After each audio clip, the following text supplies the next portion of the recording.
kasi talagang kakulitan ni Kuya Rambo. Oo nga eh. I'm sure he's really happy. Now na mukhang bumabalik na yung saya at kapayapaan sa korason eh. Alam mo, galing ni Kuya Rambo ha. Nagamit niya yung kondisyon niya para ma-heal yung town. Bukod doon, I'm glad he's back with his real family. With Sir Eduardo. At sa'yo. Oh, anak. Nay, naghanda po kami ng merienda para sa mga volunteers. Rain, kailangan ko ng mayas. Papalik natin sa work bukas. Anong siya tayo pa? Pauna na po ako. Joril, mamaya ka na umuwi. Pagluluto ako ng hapunan, saluhan mo na kami. Sige po, anong siya? Pero, bago yun, meron sana akong hihilingin sa'yo. Pwede mo bang ipangako sa akin na hindi mo na sisisihin ang sarili mo dahil sa mga ginawa ni Esmeralda? Lalo na yung nangyari kay Gregory. Diba? Ayoko nang mag-guilty ka. Kasi wala ka namang kasalanan, Joril. Pangako mo sa akin yan. Opo, Aling Juday. I promise you po. At saka, alam na natin lahat, kapatid mo si Rambo, ka nang maiya sa amin. Pamilya na rin ang turing mo sa amin. Maraming salamat po, Aling Juday. Maraming salamat at hindi po kayo galit sa akin. Maraming salamat po. Joril, tapos na ako magalit. Natutunan ko na lahat ng dapat kong matutunan. Salamat sa Kuya Rambo mo. Maraming salamat po.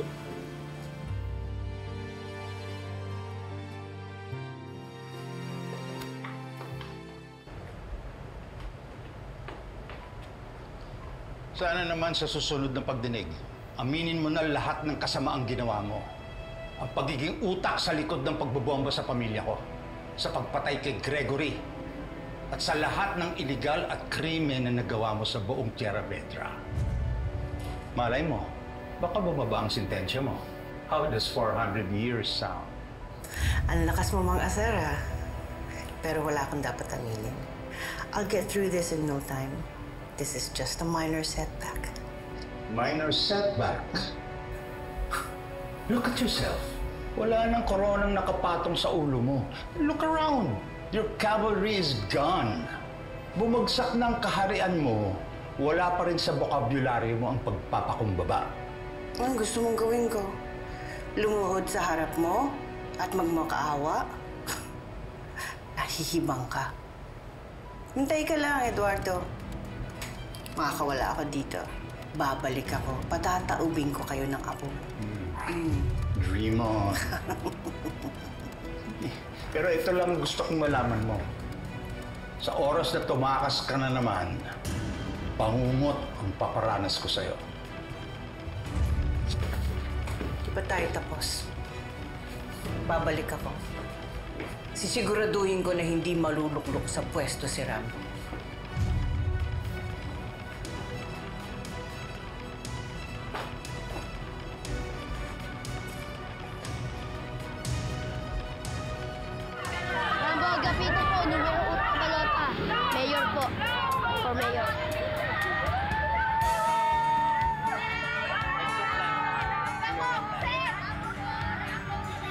Rambo Agapito po, numero 1 sa balota.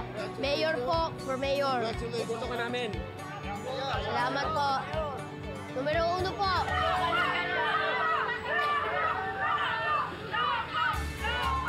Rambo Agapito po, numero 1 sa balota.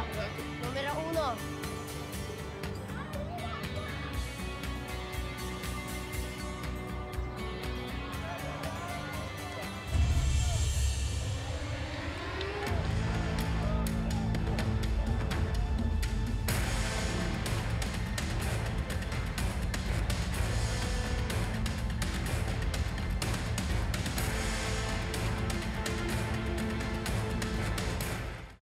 Boy, Grabe ang bilis dumami ng followers mo, oh.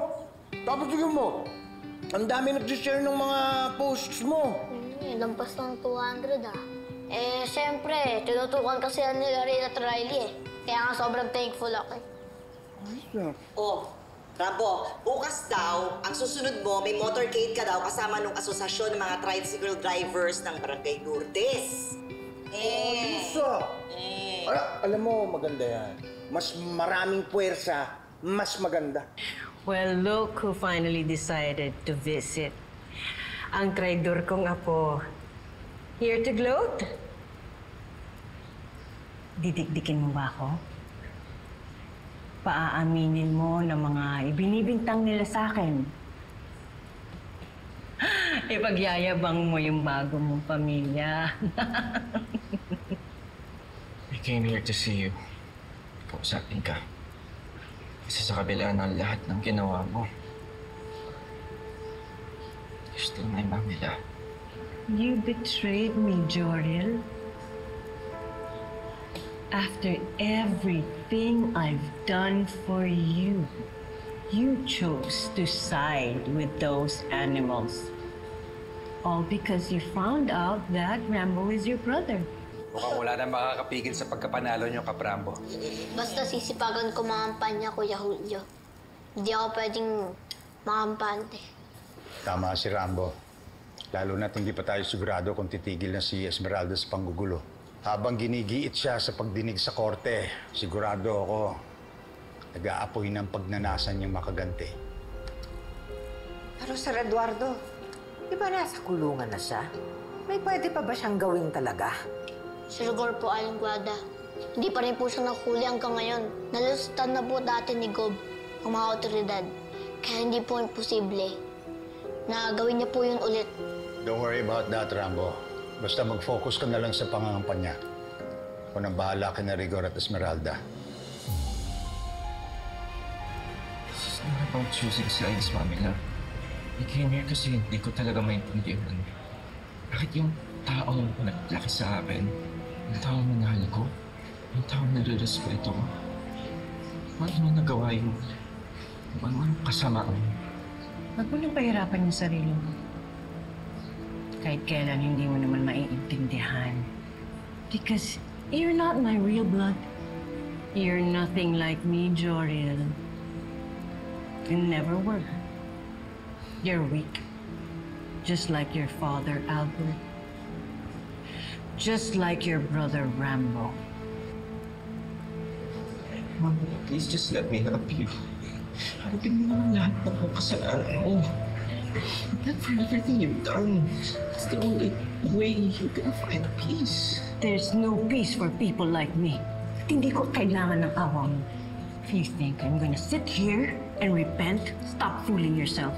Bumalik ka na lang dun sa basura mong pamilya and leave me alone. You're never truly family anyway.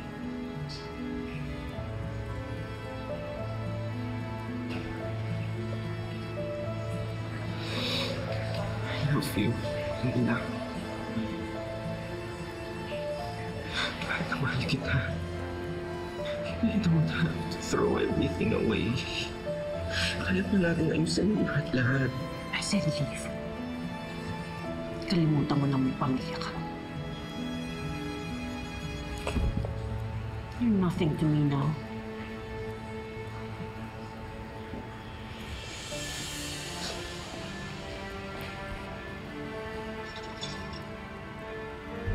Can I try? What? Oh, no. Don't touch the gun. It's not a toy. Ibang ituturo ko sa'yo. Politics? You got it right. I love you po, Ma. Oh, I love you too, Apo. Pero, teka ba? Okay po. Thank you, Mamila. Love you po. Love you. Alam ko po na lahat tayo ay kinakabahan. Pero alam ko din po na lahat tayo ay umaasa. Kaya doon po tayo mag-focus. Ano man ang mangyari, tandaan natin lahat. Bata natin to!